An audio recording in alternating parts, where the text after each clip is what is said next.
Ipinagdiriwang ngayon ang World Day Against Child Labor. Nagkaroon ng iba't ibang aktibidad kabilang ang football clinic na nilahukan mismo ng mga batang biktima ng sapilitang pagtatrabaho. Nakatutok si Dante Perello.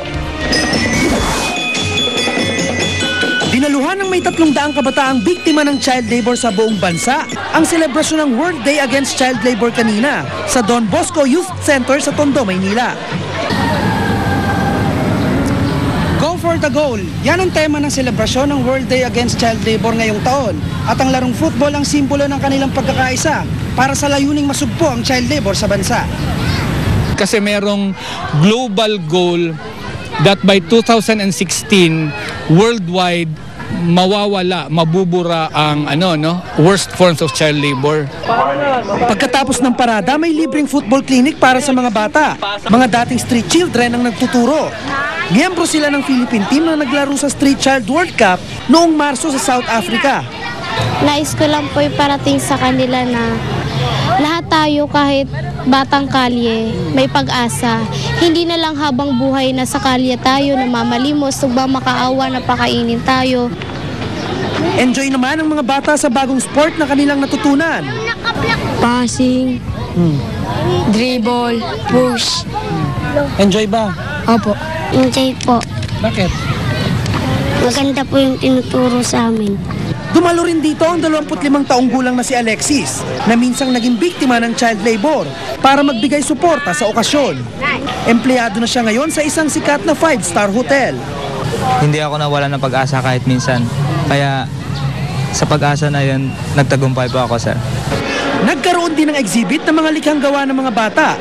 Pero pinakatampok sa selebrasyon ang commitment setting ng mga government and non-government organizations na nagsusulong para tuldukan ang problema ng child labor sa bansa. Dante Perello, Nakatutok, 24 Oras. Kay Associate Justice Conchita Carpio Morales manunumpa si President-elect Noynoy Aquino. Ano kaya masasabi dito ni Chief Justice Renato Corona? Nakatutok si Chino Gaston. Hindi manunumpa kay Supreme Court Chief Justice Renato Corona si President-elect Noynoy Aquino. I think it will be with the Associate Justice Conchita Morales. Tanggap na ito ng Korte Suprema. Di raw ito magiging dahilan para magkawatak-watak ang kataas-taasang hukuman at di rin daw ito malaking issue para sa kanila. Huwag lang naman yan. That will take only all of 30 seconds. It's going to take a lot more than that to divide the court. Well, that has always been the position of the Chief Justice from day one. We should respect the prerogative, the decision of the President. Tila inuulit ni Aquino ang kasaysayan noong panahon ng panunumpa bilang Pangulo ng kanyang ina. Tulad ni Aquino, hindi kay Supreme Court Justice Ramon Aquino nanumpa si Pangulong Corazon Aquino, kundi kay Associate Justice Claudio Tihangki.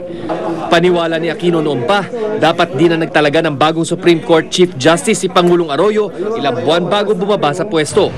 Pero kinatigan ng Supreme Court na pwede pang mag-appoint si Arroyo ng kapalit na nagretirong si Chief Justice Renato Puno. Si Chief Justice Corona ay sinasabing malapit umano kay Pangulong Arroyo. Kasama na niya ito nung Vice Presidente pa si Arroyo hanggang maging Executive Secretary bago italaga sa Supreme Court. Di man manunumpa ang bagong Pangulo sa kanya, kay Chief Justice Corona raw manunumpa ang ilang senador sa pangunguna ni Juan Ponce Enrile. Kanina raw nakipag-ugnayan na ang kampo ni Vice President-elect Jejomar Binay sa kanya. When I ask kasi what about, and yun ang sabi, baka gusto mag-oath.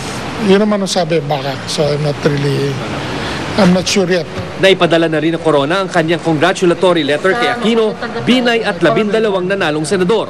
Laman daw ng sulat ang pag-asa niyang matiwasay na relasyon sa pagitan ng tatlong sangay ng gobyerno. Chino Gaston, Nakatutok, 24 Oras. Chika Minute! Sunod-sunod ang dating ng projects kay Eugene Domingo at dahil sa pagiging in-demand ni Uge, totoo bang siya na ang highest paid actress ngayon? Makichika tayo kay Lars Santiago. Biyaya ang tawag ni Eugene Domingo sa mga proyektong abot-abot ang pagdating sa kanya. Dalawa ang TV show niya na halos sabay nagsimula, ang Comedy Bar at Watcha Makulit. Sa pelikula, hindi rin nawawala ng assignment ang sikat na komedyana. Kapapalabas pa lang ng Here Comes the Bride.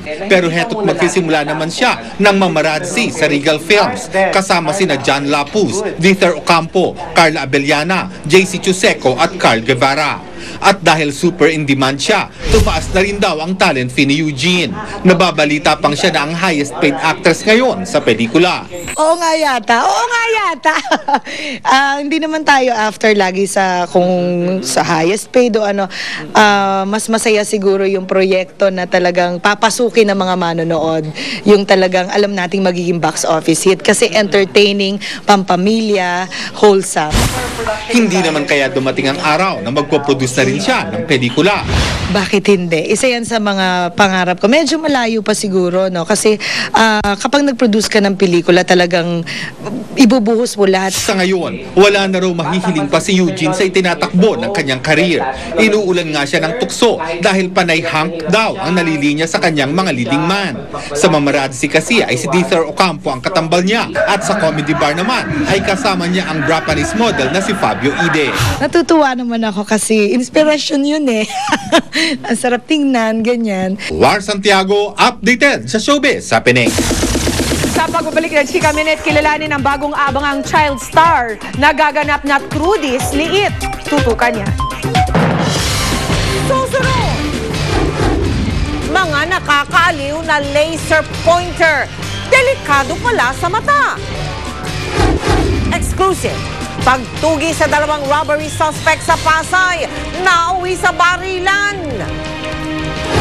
At tagawalis ng kalye sa Isabela, ibinalik ang napulot na mahigit 40,000 piso. Susunod na yan, dito sa 24 Oras.